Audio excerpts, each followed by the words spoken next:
ये दोनों मैंने मंगवाए हैं, इनमें मैं अचार डाल के लेके जाऊंगी। ये बड़ा मैं ले जाऊंगी और छोटा जो है इसमें भाभी को अचार डाल के दूंगी। कल हम इंशाल्लाह पहले भाभी को कराची के लिए बिठा देंगे, फिर ख़ुद इस्लामाबाद के लिए निकलेंगे। सुबह सुबह का वक्त है, बहुत खूबसूरत और इतनी प्यारी हवा चल रही है ना। अभी सूरज तुलू हुआ है बस। अस्सलाम वालेकुम, कैसे हैं आप सब? उम्मीद करती हूँ सब ठीक ठाक होंगे। हम भी अल्लाह के फजलो करम से बिल्कुल ठीक ठाक हैं। और आज हम जा रहे थे वापस इस्लामाबाद। तो अभी सुबह सुबह का वक्त था, तकरीबन 8:30 हो रहे थे। बस हमने नाश्ता वगैरह किया, अभी भाभी को बिठाने जा रहे हैं कराची के लिए। तो यहाँ पे बस आ गई थी, तो बस अभी भाभी को बिठाएंगे और फिर हम वापस चले जाएंगे और शाम को इंशाल्लाह हम भी इस्लामाबाद के लिए निकल जाएंगे। तो क्योंकि हस्बैंड का हमने जो नबील के टेस्ट वगैरह करवा रहे थे, तो उनके भी जो टिश्यूज़ वगैरह थे वो मैच नहीं हुआ, क्रॉस मैच जो लास्ट टेस्ट होता है वो मैच नहीं हुआ।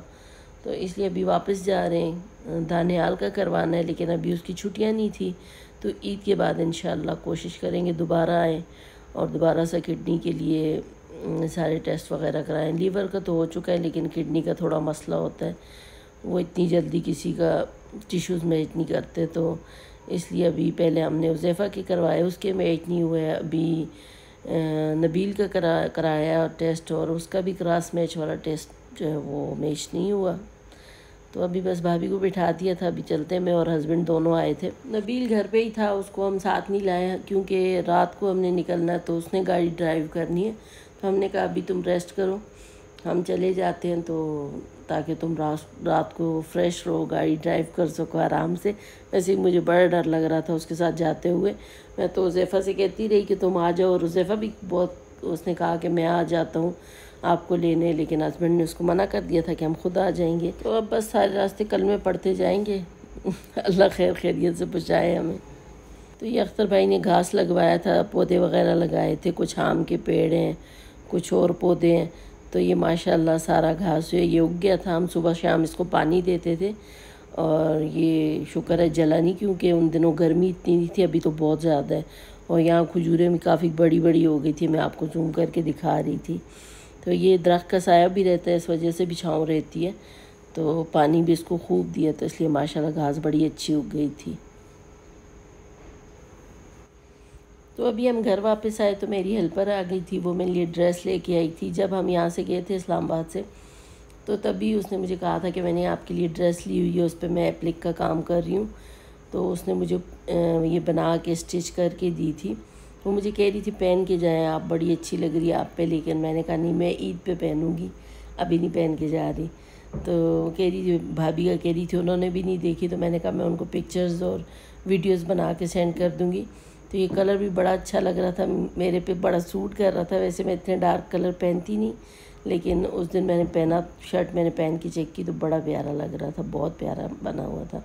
और ये अचार जो है ये बाकी तो मैंने कुछ भाभी को डाल दिया था और कुछ अपने लिए डाल के रख दिया था, लेकिन थोड़ा सा मैंने इसमें निकाला था क्योंकि शाहज़ेब ने नबील से कहा था कि अचार बड़े मज़े का था, तो मेरे लिए और भी लेके आना। तो आज हम मिलने जाएंगे उनको, तो मैं साथ लेके जा रही हूँ। अभी बस हम निकल रहे थे, असर का टाइम था, असर से थोड़ा सा पहले हम उनके गांव आए थे, तो उनसे मिलने के लिए, ताकि उनको मिल के हम निकल जाएं। तो साथ में अचार भी ले आई थी। शाहज़ेब ने भी इस्लामाबाद आना है, उसने यूनिवर्सिटी में एडमिशन लेना, उसके लिए वो टेस्ट देने आएगा, लेकिन उसने 2-4 दिन बाद शायद आना है और हम पहले ही जा रहे थे। ये यहाँ का हाई स्कूल है, बड़ी प्यारी बिल्डिंग बनी हुई है, तो मुझे बड़ी अच्छी लगती है। लेकिन ये कि कहते हैं एजुकेशन का सिस्टम इतना अच्छा नहीं है, सिर्फ बिल्डिंग प्यारी है।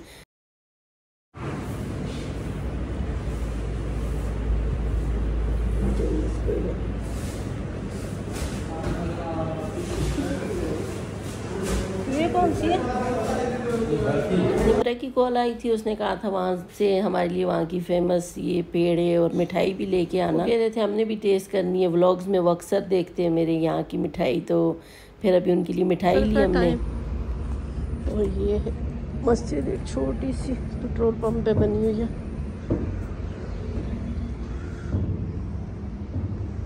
नमाज पढ़ लेते हैं।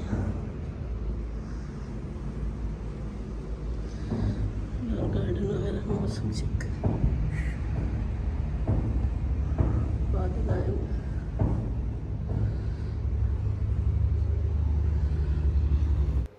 तो उस मिठाई वगैरह लेने के बाद जैसे ही हम निकले तो असर का टाइम था। एक पंप पे थी तो जेंट्स की मस्जिद, लेकिन मैंने और हस्बैंड ने नमाज़ पढ़ ली क्योंकि वहाँ पे कोई भी नहीं था।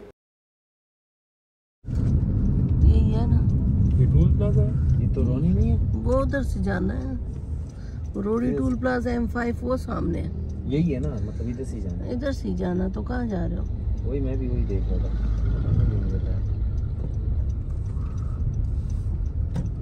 ये भी किधर को जा रही है तो पता भी चले ना। तो जैसे ही हम मोटरवे पे आए तो मगरिब का टाइम हो रहा था। बस पहला जो रेस्ट एरिया है वहीं पे हमने स्टे किया, मगरिब की नमाज़ पढ़ी। आज बड़ी अच्छी हवा भी चल रही थी, बादल भी आ रहे थे, थोड़ी गर्मी की शिद्दत भी कम थी। तो बस यहाँ से हमने नमाज़ पढ़ी और फिर उसके बाद हम निकल गए। उसके बाद हमने कहीं स्टे नहीं किया, मगरिब के बाद हमने कहीं पे स्टे नहीं किया। फिर हम चलते रहे और उसके बाद अभी आके हमने स्टे किया। और अभी काफ़ी टाइम हो गया था, हमने डिनर भी नहीं किया था। तो यहाँ से हमने कुछ थोड़ा बहुत चिप्स वगैरह और जूसेस वगैरह लिए थे। तो आज हमने बहुत ही ज़्यादा लंबा सफ़र किया, वरना हम हर रेस्ट एरिया पे रुकते रहते हैं, हर दूसरे रेस्ट एरिया पे रुकते हैं। फिर भी हम लेट पहुँचे, हालांकि आज हमने बहुत कम स्टे की क्योंकि नबील को इतना ज़्यादा एक्सपीरियंस नहीं है मोटरवे पे गाड़ी चलाने का, या वैसे भी गाड़ी ड्राइव करने का उसको इतना एक्सपीरियंस नहीं है। तो आज तो हमने बस यही कुछ खा पी के, थोड़े बहुत चिप्स थे और नट्स थे और ये जूसेस वगैरह ड्रिंक्स, इन्हीं से गुजारा किया था क्योंकि हमने रास्ते में हमें कोई ढंग का रेस्टोरेंट मिल ही नहीं रहा था। यहाँ से जब इस्लामाबाद से जाएँ तो काफ़ी सारे ऑप्शंस होते हैं, लेकिन उस तरफ से आते हुए इतने अच्छे रेस्ट एरिया नहीं आते। तो यहाँ पे जब हम सुबह फजर के वक्त नमाज के लिए रुके थे तो यहाँ से फिर हमने मैकडॉनल्ड से बर्गर वगैरह ले के खा लिए थे। नबील लेके आया था बर्गर। मुझे वैसे मैकडॉनल्ड्स इतना ज़्यादा पसंद नहीं है, मुझे KFC ज़्यादा पसंद है। मैंने अपने लिए मंगवाया भी KFC का बर्गर ही था, लेकिन यहाँ बेरा के ये जो रेस्ट एरिया है इस पर KFC है भी, लेकिन पता नहीं क्यों उस दिन बंद था। तो फिर नबील मेरे लिए भी मैकडॉनल्ड का ही बर्गर ले आया था। तो खैर सारी रात की भूख लगी हुई थी, रात से कुछ नहीं खाया था तो वही खा लिया मैंने। तो खैर ये हमारा डिनर भी हो गया और ब्रेकफास्ट भी हो गया। और उसके बाद फिर हमने यहाँ पे फजर पढ़ी और फिर हम निकल गए अपने सफ़र पे, लेकिन उसके बाद मैंने कुछ शूट नहीं किया। तो खैर अभी हम अल्हम्दुलिल्लाह खैर खैरियत से घर पहुँच गए थे। यहाँ मैं बच्चों का अचार दिखा रही थी, बाकी हम आम की पेटियाँ भी लाए थे। तो वो अभी थोड़े से पके हुए नहीं थे सही, तो हमने इसी तरह से कवर करके रखे हुए थे। जब पक जाएंगे तो फिर इनको खोलेंगे। और हमारे आते ही यहाँ पे इतना अच्छा वेदर हो गया था, बारिश हो रही थी, बड़े प्यारे बादल आए हुए थे और मौसम बहुत ठंडा हो गया था। हम इतनी गर्मी से आए थे, वहाँ हम AC से बिल्कुल नहीं निकलते थे और यहाँ के इतना अच्छा मौसम हो गया कि बग़ैर फ़ैन के भी आप बैठ सकते हो। तो ये थोड़ा सा मैंने तो नहीं, मैं बहुत थकी हुई थी तो मैंने हाय औकात उसने रिकॉर्ड किया था ये। खैर आके हम सो गए थे, इतने थके हुए थे। फिर उसके बाद जब मैं उठी तो मुझे निमरा के हाथ का ये नाश्ता मिला। उसने अफ़गानी अंडा बनाया था, पराठे बनाए थे। वहाँ तो मैं सिर्फ 2 ब्रेड की स्लाइस लेती थी, लेकिन आज मैंने सोचा चलो इनके प्यार मोहब्बत में बनाया हुआ नाश्ता कर लेती हूँ, तो मैंने पराठे भी खा लिए। तो वैसे भी आजकल डाइट वाइट तो सब भूली हुई है ना, बस खाई जा रहे हैं। तो ये नेक्स्ट डे हमने खोले थे आम, थोड़े थोड़े से पक गए थे और 1-2 दिन बाद तो फिर ये सही पक गए थे। तो काफ़ी सारे हम आम ले आए थे, लेकिन उस वक्त, ये थोड़े दिन पहले की वीडियोस हैं, तो उस वक्त आम इतने अच्छे नहीं पके हुए थे। अब तो सिंध में आम खैर बिल्कुल पक चुके हैं। तो अभी हमने फिर अब कॉल करके हस्बैंड ने, जो हमारे पड़ोसी, उनको कहा हुआ है कि हमारे लिए कुछ पेटियाँ आम की भेज दें वहाँ से। तो अख्तर भाई कह रहे थे मैं भेज दूँगा, लेकिन उनको हस्बैंड ने मना कर दिया कि आपने नहीं भेजनी, मैं ख़ुद मंगवाऊँगा। तो यहाँ नबील जो है हम सब के लिए आइसक्रीम लेके आया था। और सुबह का नाश्ता मुझे निमरा ने बना के दिया था और दिन को हाया ने बिरयानी बनाई थी हमारे लिए। तो बस अल्हम्दुलिल्लाह अपने घर पहुँच गए और अब बच्चों से अपनी खिदमतें करवा रहे हैं, मेहमान नवाजियाँ हो रही हैं अभी। तो 1-2 दिन तो कोई काम नहीं किया मैंने, किसी काम को हाथ नहीं लगाया, फुल रेस्ट किया। तो बस आज का व्लॉग भी यहीं तक था, फिर मिलेंगे इंशाल्लाह नेक्स्ट व्लॉग में। तब तक के लिए अल्लाह हाफिज़।